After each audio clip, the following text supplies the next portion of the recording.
नया उमंग नया सवेरा इहवा छावेला।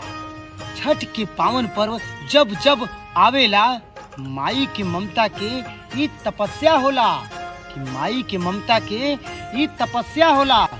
छौना के फल माई ना ओकर बेटा पावेला।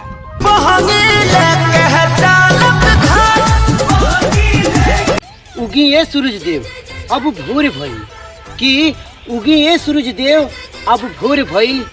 छठी माई की कृपा से हमरे भौजी के लइका बड़ा गोर भई।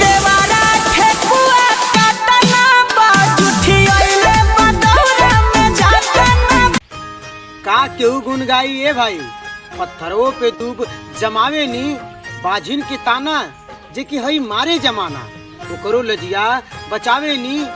ना विश्वास हुई तो कहियो देख लिया जाए के, कि ना विश्वास हुई तो देख लिया कहियो जाए के।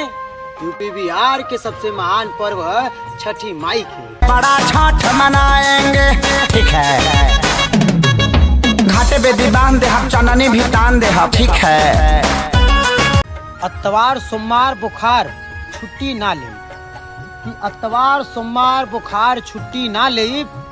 छठ पूजा में घरे जाए सुरकबा तो ये साहब हम तो हर कमों छोड़ दूँ। बड़ा से चल के आएंगे, छपड़ा छठ मनाएंगे ठीक है।